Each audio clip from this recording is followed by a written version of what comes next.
మరి మనకు బుద్ధి ఉందంటారా? ఒకసారి ఆలోచించండి. మనకు బుద్ధి ఉంటే అలాగ ఆ పెళ్ళికి ఈ పెళ్ళికి ఆ పేరటానికి ఈ పేరటానికి తిరుగుతామండి? చర్చి మానేసుకుని తిరుగుతామా? ఈ పొరపాటు చాలా మంది చేస్తున్నారని ప్రభు నాకు చెప్పారు. మరి అందరూ నన్ను ఎన్ని రకాలుగా అనుకున్నా ఎందుకు నేను మానేశాను? ఒక గురి కలిగి ఉన్నాను నేను. పౌలు ఏమంటున్నాడు? గురి లేని వాడిగా నేను పరుగు పెట్టట్లేదు, ఒక గురి కలిగి నేను పరుగు పెడుతున్నాను. ఒక పరుగు పందెంలో మనం ఉన్నటప్పుడు, పరిగెట్టేటప్పుడు ఉండి ఈరోజు పెళ్ళి ఉందా, పెళ్ళికి వెళ్ళి వచ్చి అప్పుడు మళ్ళీ పరిగెడతానంటారండి ఎవరన్నానే? చాలా మంది పొరపాటు చేస్తున్నారని ప్రభు నాకు తెలియపరిచాడు. నీకు ప్రాణాన్ని ఇచ్చిన దేవుడు నీకు ఎక్కువ కాదు, నీకు పెళ్ళి ఎక్కువైంది, నీకు ఫంక్షన్ ఎక్కువైంది. నిన్ను రక్షించిన దేవుడు నీకు వాళ్ళకు ప్రాణాన్ని అర్పించే దేవుడి కంటే ఏమి ఎక్కువ అవుతున్నాయంటే మనకి? వాళ్ళందరూ వచ్చి ప్రాణాలు పెట్టారా ఎప్పుడైనాని?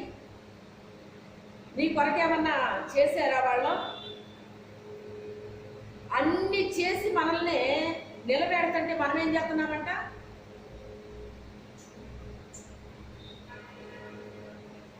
ఏమో మీ జీవితాల్లో మీరు ఏం చేస్తున్నారో నాకు తెలియదు, కానీ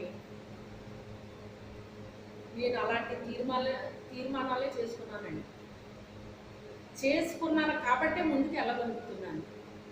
నాకు దెబ్బలు తగిలే కొద్ది అనవసరమైన వదిలేస్తున్నాను. మొన్నే ఎప్పుడో వచ్చింది మనకి వాక్యం, ఫలించే తీగలో ఉన్న పనికిరాని తీగలను ఆయన ఏం చేస్తాడంటే కట్ చేసేస్తాడంటే. ఎందుకంటే మనం దూరం చేసుకోలేము, మనం దూరం చేసుకోలేం, కానీ ఆయన దూరపరిచేస్తాడటండి. అప్పుడు మరి కట్ చేసినప్పుడు, కత్తిరి వేయబడినప్పుడు ఏమవుతుంది? అది గాయం అవుతుంది, గాయం అవుతుంది. కానీ అందులోంచి ఏమొస్తుంది? కొత్త చిగురు వస్తుంది, ఒక నూతనమైన అందులోంచి వస్తుంది. ఒక నూతనమైన చిగురు వచ్చి అది కొమ్మగా మారి అది అనేకమైన ఫలాలను ఇస్తుంది. అది మీరు ఫలించటం వలన నా తండ్రి నామానికి మనకి భయం ఏంటంటే ఈ రోజు నాడు పెళ్ళికి వెళ్ళకపోతే మనకు రావేమో, ఈ రోజున మనం చనిపోయే పరిస్థితి వచ్చింది. ఇప్పుడు వాళ్ళు వచ్చేసి ఏమన్నా చేశారా? మరి చేసింది ఎవరు? మరి అది మనకు ఉండాలి కదా, బుద్ధి మనకు ఉండాలి కదా. నువ్వు దేవుని పని విడిచిపెట్టేస్తావు, దేవుని మందిరాన్ని విడిచిపెట్టేస్తావు, భూ సంబంధించిన మనుషుల్ని సంతోష పెట్టడానికి తిరుగుతావు. ఖాళీగా ఉన్నప్పుడు తిరుగు, మంచిదే. మనుషులు సంతోష పెట్టాలనే ఆలోచన మనకు ఉన్నప్పుడు దేవుణ్ణి సంతోష పెట్టలేము ఎవరు కూడా. ఆ రెండే రెండు ఉంటాయి. ఒకటి దేవుని నువ్వు సంతోష పెడతావా, మనుషుల్ని సంతోష పెడతావా, రెండే ఉంటాయి. నేను దేవుని సంతోష పెడతాను అంటే మనుషులు నువ్వు సంతోష పెట్టలేవు, ఎప్పటికీ పెట్టలేవు. లేదు నేను మనుషుల్ని సంతోష పెడతానంటే నువ్వు దేవుడిని సంతోష పెట్టలేవు.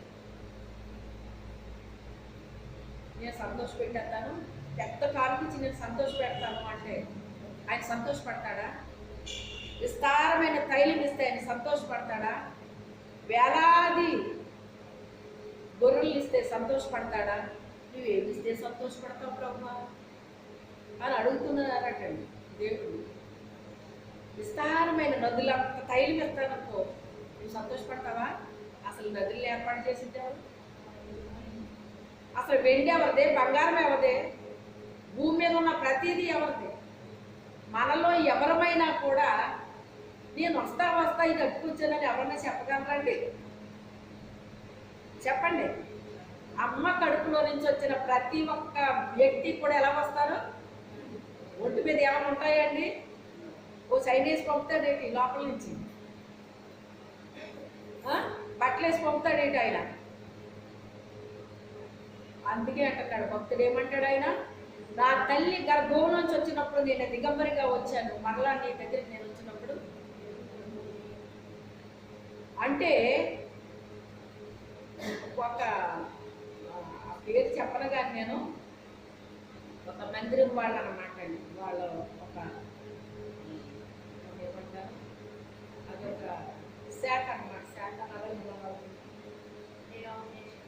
డెనామినేషన్. వాళ్ళు ఆచారం ఏంటంటేనంట, ఒక చనిపోయిన వ్యక్తిని అంటండి క్రిస్టియన్స్ బాక్స్లో పెడతారంట. యేసు ప్రభు వచ్చినప్పుడు తిరిగి లేస్తారు అని ఉంటుంది కదా మనకి లేఖనాల్లో. ఆయన వచ్చినప్పుడు మొదటిగా ఎవరు లేస్తారు? వీళ్ళే లేస్తారు. సమాధిలోనంటండి ఒక్కలో ఉంటేనండి, ఒక్కలో ఉంటారేమోనంట, ఒక కోడిపుంజిని పెడతారంటండి అందులో. నేను మొదటిసారిగా విన్నాను అన్నమాట.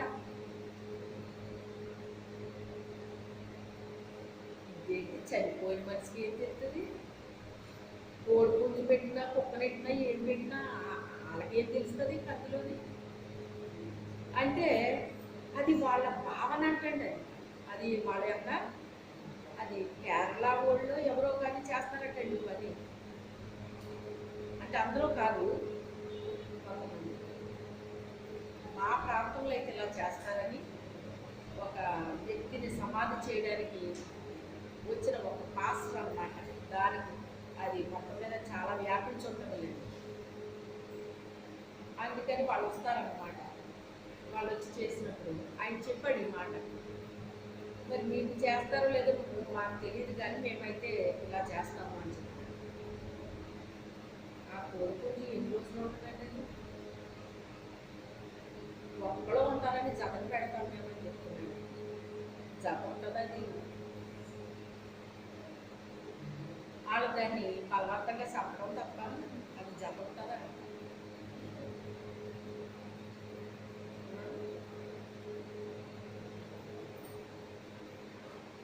మరింత ఫలిస్తుందని కొన్ని తీగలు కట్ చేస్తాడటండి దేవుడు. మరి మీ జీవితాల్లో అవి జరుగుతున్నాయో లేదో నాకు తెలియదు, కానీ నా జీవితంలో అక్షరాల జరుగుతుంది. అక్షరాల నాకు జరుగుతుంది. నేను దూరం చేసుకోవట్లేదు, వాళ్ళ దూరం అయిపోతున్నాను. దూరమైన వాళ్ళేమో దగ్గరికి వస్తున్నాను. విచిత్రంగా లేదు? దూరమైన వాళ్ళేమో దగ్గరికి వస్తున్నారు, దగ్గరైన వాళ్ళేమో దూరం అవుతున్నారు. అంటే కత్తిరి పడాల్సిన చోట కత్తిరేసాడు, కలపాల్సిన చోట కలుపుతున్నాడు అనమాట. ఏది ఏమైనప్పటికైనా మనం చేసుకున్న తీర్మానాన్ని బట్టి కార్యాలు జరుగుతాయి.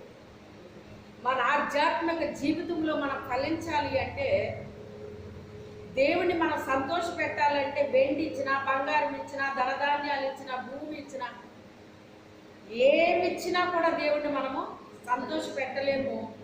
దేవుడు మనకి చెప్పిన ప్రతి ఆజ్ఞను మనం అనుసరిస్తే అధికముగా సంతోషిస్తాడటండి దేవుడు మన పట్ల. ఆయన ఏం చెప్పాడు అది మనం ఏం పెట్టుకోవాలంటే, ఒక గురిగా పెట్టుకోవాలట. ఎక్కడ పెట్టుకోవాలి? నీకు పరీక్ష వస్తుంది, ఎలా వస్తుందో తెలుసా? ఆదివారం నాడే వాళ్ళ నిశ్చితార్థం పెడతారు. ఇది నీకు వచ్చిన పరీక్ష. ఇది నువ్వు ఆదివారం నాడు పెట్టినప్పుడు నువ్వు మానేసి మందిరానికి వచ్చావనుకో, నువ్వేం చేసావు?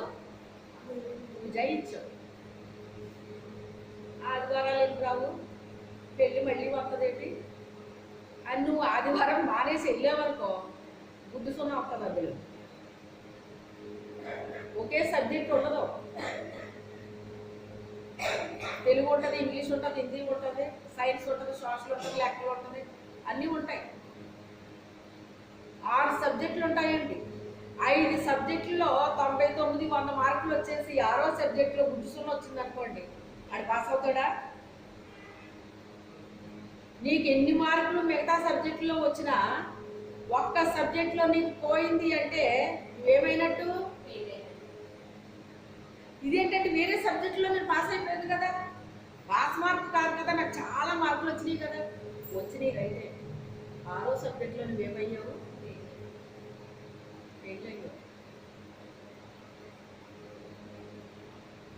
మా వాళ్ళందరూ కూడా ఆదివారాన్ని పెట్టుకుని కోరాడు, కావాలని పెట్టుకుని కోరాడు. కొంతమంది అలా పరీక్షించి శోధించేశారండి నాకు. కొంతమంది మనల్ని శోధించడాకే ఉన్నట్టు ఉంటారండి. కొంతమంది వాళ్ళు ఎంత శోధించినా నేను నా తల్లి గర్భం ఆయన వేసుకున్నాడు, ఒకవేళ నా ప్రాణపోతే వీళ్ళు ఏమైనా చేస్తారా, ఎందుకు రాలేదని అడుగుతారే వచ్చి. బతుకున్నాం కాబట్టి నువ్వు రాలేదు అంటారంట. మళ్ళీ నీకు అవసరమైనప్పుడు వస్తారా? చెప్పండి, వస్తారా? వద్దామనుకున్నాం కానీ ఇలాగైంది అలాగైందని చెప్తాను. నువ్వు అందరికి అటెండ్ అయిపోయిన తర్వాత లాస్ట్ నువ్వు ఏదో పెట్టుకున్నావు, నీకు రాలేదు, అప్పుడు తెలుస్తుంది ఆ మనుషుల సంగతి. నేను ప్రతిదానికి అటెండ్ అయ్యాను కానీ వాళ్ళు రాలేదు అని ఇంకా వాళ్ళు ఏం చెప్పినా నేను వెళ్ళకూడదు అనుకుంటాను. ఆల్రెడీ వెళ్ళిపోయావు కదా అన్నింటికి. ఇంకా నువ్వు వెళ్ళేది ఏంటి ఇంకా అంటే నువ్వు మనుషులు సంతోష పెట్టడానికి నువ్వు ఇష్టపడుతున్నావు తప్ప నిన్ను సృష్టించిన నీ దేవునికి నువ్వేం చేయలేకపోతున్నావు, సంతోష పెట్టలేకపోతున్నావు. ఇది వ్యక్తిగత విషయాలు. పరీక్షలు అనేటువంటి ఏంటి? వ్యక్తిగత విషయాలు అంటాయి. అందరం పరీక్ష హాల్లో కూర్చుంటాం. నీ పేపర్ నేను, నా పేపర్ నువ్వు రాస్తావా? నీది నువ్వే రాసుకోవాలి, నాది నేనే రాసుకోవాలి. ఇప్పుడు నేను అటెండ్ అవ్వాలి అనుకుంటే నేను అవుతాను, అనుకోకపోతే నేను అవ్వను. అప్పుడు నేనేం పెట్టాను? ఆదివారం పెట్టకండి.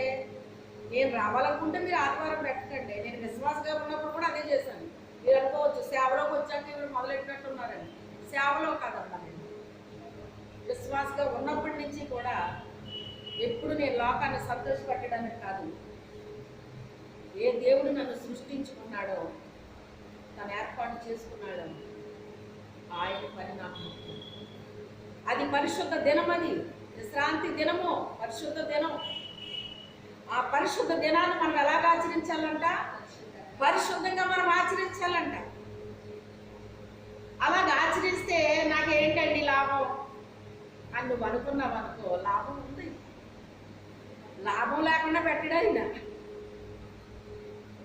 ఆ ఆదివారం ఇలాగ సంఘపరంగా జరిగే వాటిల్లో మనం అటెండ్ అయినా దానివల్ల మనకు జరిగేది ఏంటంటేనంట, దేశములో ఉన్నత స్థానాల్లో మనల్ని పెడతాడటండి.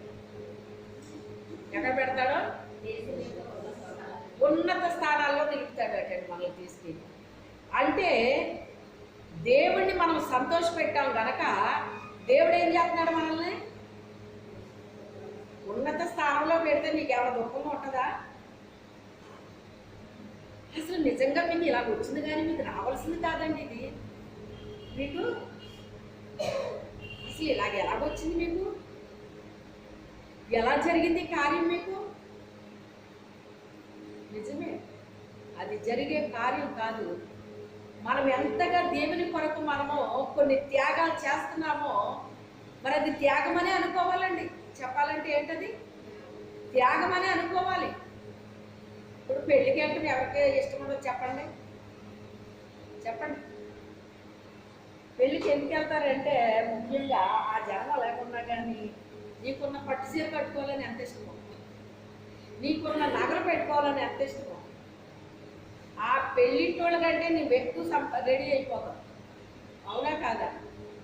మా ఇంటి దగ్గర ఒకడు ఉండేవారండి.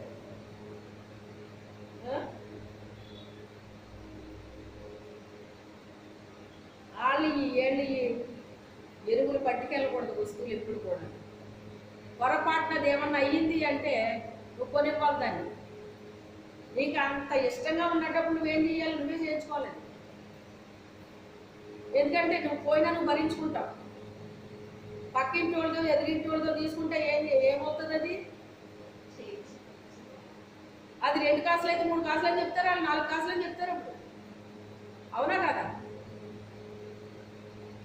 చెప్పండి. ఎన్నో కాసులు అని చెప్తారు వాళ్ళు. చూడమ్మా, వాళ్ళు వస్తున్నారు. స్క్రీన్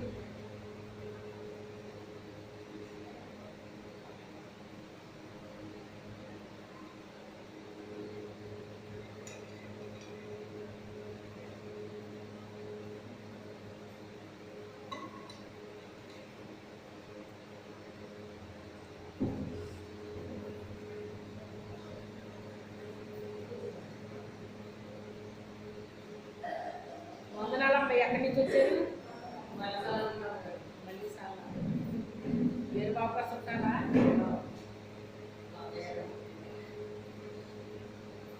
అయితే దేవుణ్ణి మనం సంతోష పెట్టాలని ఎప్పుడైతే అనుకున్నామో ఎవరిని మనం సంతోష పెట్టలేదు. ఎవరిని మనం సంతోష పెట్టలేదు. దేవుణ్ణి సంతోష పెట్టినందుకు మనకు జరిగేది ఏంటి? ఉన్నత స్థానంలో దేవుడు ఏం చేస్తాడంటే మనల్ని నిలబెట్టేస్తాడట.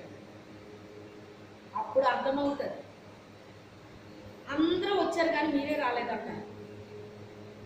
అందరూ వచ్చారు కానీ మీరే రాలేదు. ఇప్పుడు నీకు ఏమైనా నష్టం వచ్చి పడిపోయిందా? ఇంకా మిగిలింది చెప్పాలంటే ఏం మిగిలింది? మనీ మిగులుతుంది. ఏదో పాప సరదాగా ఒక వస్తువు చేయించుకున్నా, వేసుకుని వెళ్ళాం. కొత్తగా చేయించుకున్నట్టుంది. ఇంకా చూపులు మేమేదే ఉంటాయి తల నుంచి కాలు దాకా. అంటే తల దగ్గర నుంచి ఈ చెవులకి ఏం పెట్టుకున్నావో, మెళ్ళకి ఏం వేసుకున్నావో, కాళ్ళు చెప్పులు ఏం వేసుకున్నావో, కట్టిన చీరే కట్టావో, కొత్త చీరే కట్టావో అని చెప్పేసి ఆ ఫ్యాన్ అయినా పాపం విసురుకుంటున్నారండి. జరగట్లేదు అది వెనకాలే ఈ పక్కనే ఇలాంటి చైర్స్. ఇవన్నీ చూస్తారు వాళ్ళు, ఇవన్నీ చూస్తారు వాళ్ళు. కానీ దేవుడు ఏం చూస్తాడు? మన హృదయాన్ని చూస్తాడు ఆయన. దేవునిలో ఉన్న ఆనందం ఎక్కడైనా ఉంటుందండి మనకి? చెప్పండి. కొత్త చీర ఆనందం ఎన్ని రోజులు ఉంటుంది మనకి? ఉతికేంత వరకే ఉంటుంది. చాలా బాగుందండి చీర అన్నారు అనుకుంటారు, పాతేనండి. అవునండి కొత్త చీరలా ఓసారి ఉతికేసానండి, 2 సార్లు ఉతికేసానండి అంటే ఇప్పుడు ఏమైపోయింది? అది అయిపోయింది. కొంతవరకే ఉంటుంది ఆ ఆనందం. దేవుడిచ్చే ఆనందం, సంతోషం మనకి ఎల్లప్పుడూ ఉంటుంది. మొన్నే కదా చెప్పుకున్నాం, ఎల్లప్పుడూ ఆనందించండి, సంతోషించండి. మళ్ళా చెప్తున్నాను నేను, ఆనందించండి, సంతోషించండి. మీరు ఆనందంగా సంతోషంగా ఉండాలనే సమస్తాన్ని నేను ఏర్పాటు చేశాను. ఇవన్నీ మీకు ఏర్పాటు చేసింది అందుకే. నా పిల్ల ఆనందంగా సంతోషంగా ఉండాలని నేను ఏర్పాటు చేశాను. అలాంటప్పుడు ఎవరిని సంతోష పెట్టాలి? మనం మనకి సమస్తం అనుగ్రహించిన మన తండ్రిని మనం సంతోష పెట్టొద్దా? ఏమనుకోక ప్రభు, కాసేపు ఇక్కడే ఉండే, నాకు కూడా రాకు, నేను చేసేది కాసేపు చూడకు, నువ్వు చూడొద్దు అన్నప్పుడు మానేయడానికి. ప్రభు నన్ను చూస్తున్నావు అసలు? ఎప్పుడు నేను ఎన్ని బాధలు పడుతున్నాను, నేను అసలు చూస్తున్నావు ప్రభు? నువ్వు బాధలు పడినప్పుడు చూస్తాడు ఆయన, ఎప్పుడు చూస్తాడు ఆయన మనల్ని. చూస్తాడు. ఆయన్ని సంతోషపెట్టే బిడ్డలమైతే ప్రతి క్షణంలో చూస్తూనే ఉంటాడు. తగిన ఏర్పాట్లు చేస్తాడు మనకి.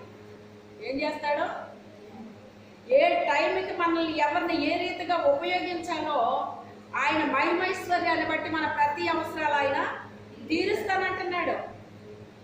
మన అక్కర్లు తీరుస్తానంటున్నాడు, మన అవసరతలు తీరుస్తానంటున్నాడు.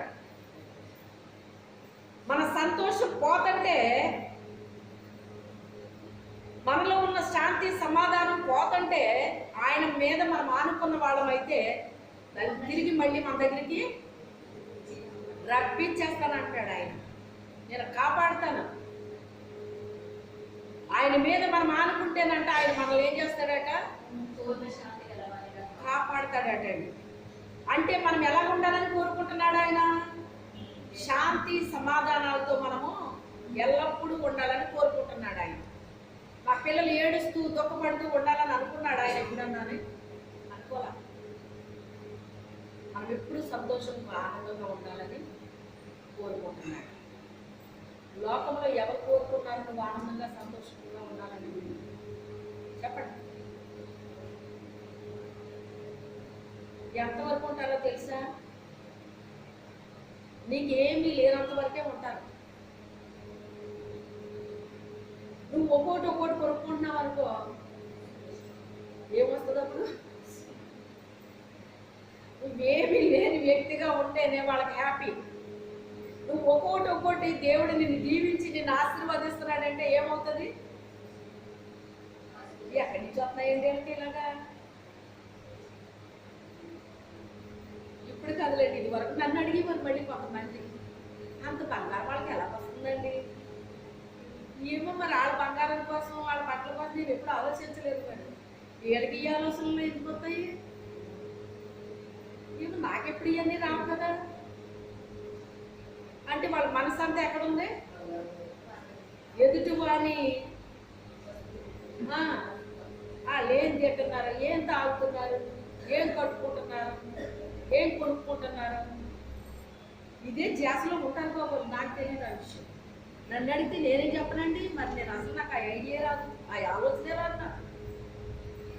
నాకు చెప్తారు ఏదన్నా చేయించుకున్నా తీసుకొచ్చి నాకు చూపిస్తే సంతోషపడతాను, ఆనందిస్తాను. ఓళ్ళమ్మ దేవుడిని దీవించాడు, మంచిదే. ఎవరో అవసరం లేదు మిమ్మల్ని చూసి అసలు పడడానికి. మీ యొక్క రక్త సంబంధం చాలు లేదు. అవునంటారా కాదన్నా? మొదట అసూయ పడేది మీ రక్త సంబంధాలు అసూయ పడతారు. నోటుతో నవ్వుతారు, హృదయంలో అసూయ పడతారు. వాళ్ళకేం లోటండి? బాగానే ఉన్నారా? వాళ్ళకేం లోటు అంటే వాళ్ళు లోటుగా ఉండాలని కోరుకుంటున్నారా? వీళ్ళు ఏం మనసు అంటారు దీన్ని?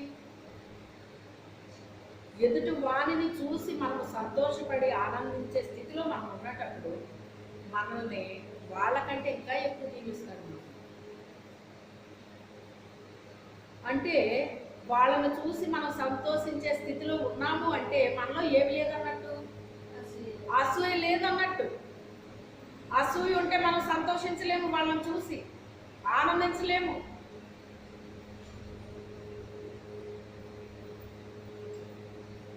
దేవునిలో ఆనందించడం నేర్చుకోవాలి, ప్రభువులో ఆనందించడం నేర్చుకోవాలి.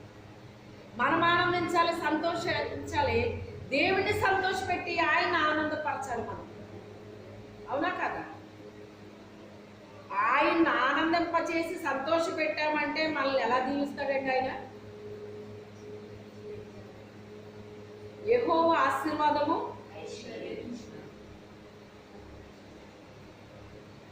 మీకంటే ఎక్కువ శాలరీ వచ్చిన వాళ్ళకి ఆనందం సంతోషం ఉందా? మీకు ఎక్కువ ఉందా? చెప్పండి. ఎందుకంటే నా యొక్క కన్న బిడ్డలైనా ఆత్మీయ బిడ్డలైనా మిమ్మల్ని పెంచే విధానాన్ని బట్టి, మీరు తయారయ్యే విధానాన్ని బట్టి ఒక్కోసారి నా హృదయం ఎంతో సంతోషిస్తుంది. మీ దగ్గర మన పిల్లల దగ్గర మన పిల్లలు పొగుడతామా? వాళ్ళు చూడరా, వీళ్ళు చూడరా, ఎంత బాగున్నారు అంట, ఎంత చక్కగా ఉన్నారో చూడు, నువ్వు అసలు ఎలా ఉంటావు అలా ఉంటావు. కానీ వాళ్ళు లేనప్పుడు ఏమంటాం మనం? వాళ్ళ మీద మన ఒడవ పెట్టడం, వాళ్ళ మీద మన కాపే పెట్టడం అని అనుకున్నాం. చెప్పండి, అంటే సంతోషపడుతున్నామా లేదా? పెడుతున్నాం. అలాగే దేవుడు కూడా ఆయన చెప్పినట్టుగా మనం చేస్తే, ఆయన మాట మనం వింటే, ఆయన సంతోష పెడితే, ఆయన ఆనందింప చేస్తే, నా బిడ్డని నేను ఎలా సంతోష పెట్టాలి, నేను ఎలాగ ఆనందించాలి, నా బిడ్డ నేను కలిసి ఎలాగ ఆనందించాలి, నా బిడ్డ ఎప్పుడు సంతోషంగా ఉండాలి, ఆనందంగా ఉండాలి, నా బిడ్డని ఎలా దీవించాలి, నేను ఏ విషయంలో దీవించాలని అంట ఆయన ఏం చేస్తాడంట? మనం అర్పణ అర్పించాము, మొదట మనం అంగీకరించబడాలి, తర్వాత మన అర్పణ అంగీకరించబడాలి. అంగీకరించబడిపోయాం, దేవుని చేత మనం అంగీకరించబడ్డాం, మన కానుక అంగీకరించబడింది, మనం ఏం అర్పించామో అది అంగీకరించబడింది. అప్పుడు ఏం చేస్తాడంటే ఆయన? ఎంత చేస్తాడు? ఎలా దీవిస్తాడు మనల్ని? యెహోవా ఆశీర్వాదం ఏమిస్తుందంట? ఐశ్వర్యాన్ని ఇస్తుందంటండి. అది నరుల యొక్క కష్టం వల్ల కలిగినది కాదు. ఒకప్పుడు 2 దైవజనులు వచ్చారండి మా ఇంటికి. దేవుడు ఎందుకో వెళ్ళమన్నారట. వచ్చారు, వచ్చి ఆ పాస్టర్ గారు అనలేదు కానీ ఆ పాస్టర్ గారు అంటుంది కదా, అప్పుడు శారా గారు అంటే మీరేనమ్మా, మిమ్మల్ని కలుసుకోవాలని ఇప్పటి నుంచో మేము అనుకుంటున్నాం చెప్పి మేమేమి ఇక్కడ ప్రార్థనకు రావడానికి మేము సిద్ధపడుతున్నాం అన్నమాట.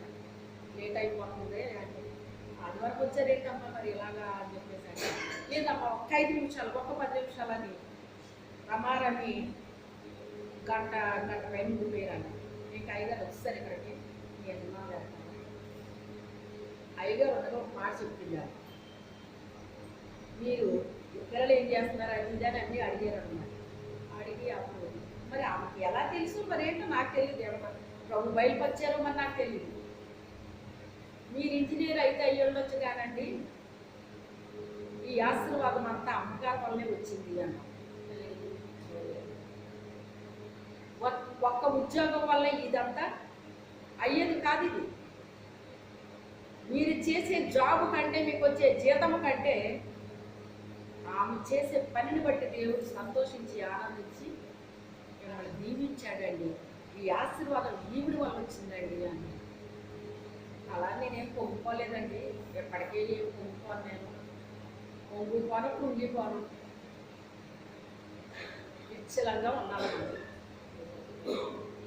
అంటే దేవునిలో మనం నమ్మకంగా ఉంటే మనకేమొస్తుంది? మన కష్టార్జితం వల్ల వచ్చింది అంటున్నారా? నరుల కష్టము చేత వచ్చింది కాదది, యెహోవా ఇచ్చిన ఆశీర్వాదం. ఎవరిచ్చిందంట? యెహోవా ఇచ్చిన ఆశీర్వాదం. మన పిండి పిసుకు తొట్టే ఆశీర్వదించబడుతూ ఉంటుంది.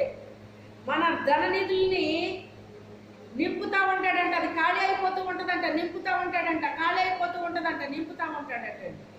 ఎందుకని? మనము నమ్మకంగా దశమ భాగాలు అర్పిస్తున్నాం, కానుకలు అర్పిస్తున్నాం. ఏంటది రైసు రూపంలో కానీ అలాగా ఏ రూపంలో అయినా దేవునికి ఏం చేస్తున్నాం? మనం మొదట అర్పించాం మన హృదయం అనే కానుకని. నెక్స్ట్ అర్పించే ప్రతీది కూడా ఏమవుతుంది? అది దీవించబడుతుంది, ఆశీర్వాదించబడుతుంది. మనం కష్టపడితే ఆ ఆశీర్వాదం రాలేదు, కానీ ఎవరిచ్చారట? అది మన దేవుడు మనకిచ్చాడటండి. హల్లెలూయా. ఈ తెలియవండి చాలా మందికి. దేవుడికి ఇచ్చేది తక్కువ ఇస్తారు, వేరే వాటికి ఎక్కువ ఖర్చు పెట్టుకుంటారు. అందుకే వాళ్ళది ఏం అవ్వట్లేదు, ఆశీర్వాదం రావట్లేదు. ఇంకా ఇంకో రకంగా ఏం జరుగుతుందో చెప్పనా? ఆశీర్వాదం వచ్చినట్టు నీ దగ్గరకు వచ్చినట్టు ఉంటుంది, కానీ రాదు. ఎందుకని? నీ దగ్గరికి వచ్చినట్టే ఉంటుంది అది, కానీ మిస్ అయిపోతుంది. దగ్గరకంటా వచ్చిందండి, కానీ ఇలాగైపోయింది. కానీ దేవుడు మనల్ని ఆశీర్వదిస్తే ఆ తొట్టు ఆశీర్వదించబడుతుంది, ఆ ధననిధులు నింపబడతాయి, వెండి బంగారాలతో ఆశీర్వదిస్తాడు ఆయన. అనుకుంటలేదండి, అబ్రహాము వెండి బంగారాలతో ఆశీర్వదించలేదా? అనేక రకాలుగా మనల్ని ఆశీర్వదిస్తాడండి ఆయన. మన పిండి పిసుకు తొట్టి దీవించబడ్డమే, అది ఒక ఆశీర్వాదమే. మనకి లోటు లేకుండా ఆహారం పెడుతున్నాడంటే అది ఆశీర్వాదమే. ఆశీర్వాదాలు వెనకాల మనం పరిగెట్టాల్సిన అవసరత లేదు. ఆయన వెనక మనం పరుగు పెట్టాలి, ఆయన వెనక మనం పరుగు పెట్టాలి. మనకి ఖాళీ ఉంటే మనం పరుగు పెడుతున్నాం, లేకపోతే ఆపేస్తున్నాం. విశ్వాస వీరులు అంటే వాళ్ళకి ఖాళీ ఉన్నా లేకపోయినా ఏం చేస్తారంట? పరుగు పెడుతూనే ఉంటారు. ఏ పరుగుని మనం స్టార్ట్ చేసామో ఆ పరుగుని మనకు చివరికి మరి ఆయన ఏం చెప్పాడు? ఆయన నా పరుగుని నేను ఫినిష్ చేస్తాడు. అది నువ్వు ఒక పని ప్రారంభించావంటే దాన్ని ఏం చేయాలి? మనం ముగించాలి. ప్రారంభించే వాళ్ళు చాలా మంది ఉంటారు, ముగించే వాళ్ళు first prize, second prize, third prize. అంతేనా? ఫస్ట్ ప్రైజ్ కావాలని కోరుకుంటారా ఎవరైనా? ప్రైజ్ ఏముందండి, ఉద్యోగం కొద్దిగా అనిపిస్తుంది ఎవరికన్నా? నీకు ఎన్నో పెన్నులు ఉంటాయి, ఒక పెన్ను ప్రైజ్ వచ్చిందనుకో నీకు ఎంత ఆనందం. దాన్ని ఎంత బాగా చూసుకుంటాము, ఇది నాకు ప్రైజ్ వచ్చింది, ఇది నాకు ప్రైజ్ వచ్చింది అనుకుంటాను.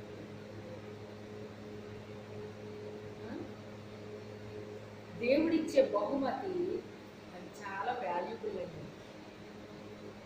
మన ఇంట్లో ఎన్నో వస్తువులు ఉండొచ్చు, కానీ దేవుని పేరట వచ్చింది అంటే అది చాలా విలువగా మనం చూసుకుంటాం, చాలా విలువగా చూసుకుంటాం. ఆయన ఆశీర్వాదం మనకు ఐశ్వర్యాన్ని ఇస్తాం. ఐశ్వర్యంలో ఎన్నో రకాలు ఉన్నాయి, ఎన్నో రకాలు ఉన్నాయి. అన్నిటినీ కూడా దేవుడు ఏం చేస్తాడట, మనకి కుమ్మరిస్తాడటండి. నీతిమంతుల తల మీదకి ఆశీర్వాదములు వస్తాయని చెప్పాడు. నమ్మకంగా ఉన్న వాళ్ళకి మెండుగా దీవులు కుమ్మరించేస్తాడటండి. మెండుగా అంటే దానికి ఏమన్నా ఎంత అంతా ఉందా? లేదు. ప్రభువులో మనం నమ్మకంగా ఉంటే ఎన్నో దీవులు మన మీద కుమ్మరిస్తాడటండి, కుమ్మరిస్తాడు. నిజంగానే అది అనుభవించిన వాళ్ళకే అర్థమవుతుందండి. అది అనుభవించిన వాళ్ళకి అది తెలియదండి. ఆయన ఆశీర్వాదం దాని మీద లేకపోతేనండి వచ్చింది వచ్చినట్టే అయిపోతూ ఉంటుంది, వచ్చింది వచ్చినట్టే అయిపోతూ ఉంటుంది. అంటే ఎలా ఉంటుంది? సిల్లి సంచులు వేసినట్టుగా ఉంటుంది అని ఒక వారం వచ్చింది మనకి. ఎందుకు సిల్లి సంచులు వేసినట్టు అయింది? హృదయ స్థితి బాగోలేదు, బుద్ధి బాగోలేదు, ఆలోచనలు బాగోలేదు, ప్రవర్తన బాగోలేదు, మాట బాగోలేదు, ఏది బాగోలేదు. దాన్ని పట్టించుకోకుండా భూ సంబంధమైన వాటి కోసం ప్రయాసపడుతుంటే అదంతా ఏమైపోతుందంటండి? సిల్లి సంచులు వేసినట్టు అయిపోతుందండి.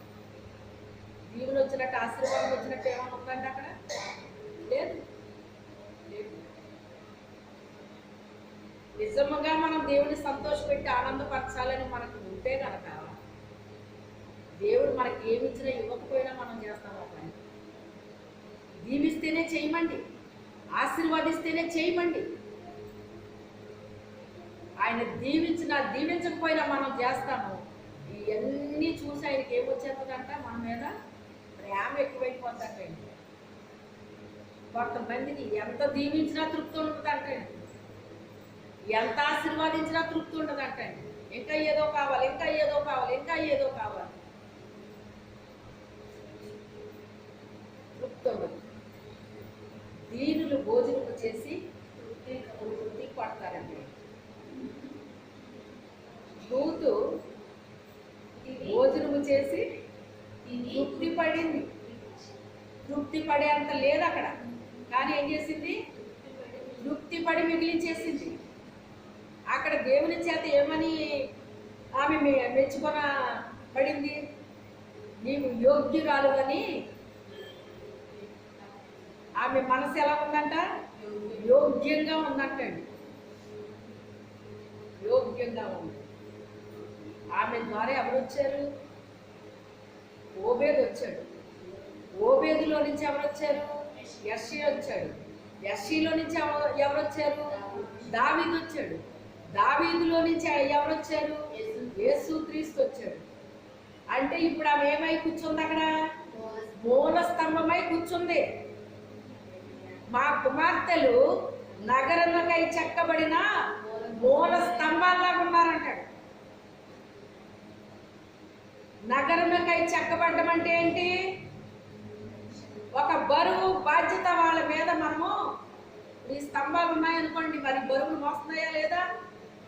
అలాగే మనము కూడా దేవుని యొక్క బరువు బాధ్యతలు మనం పెట్టినప్పుడు, మన మీద పెడితే వాటిని ఏం చేయాలి? మనం మొయ్యాలండి.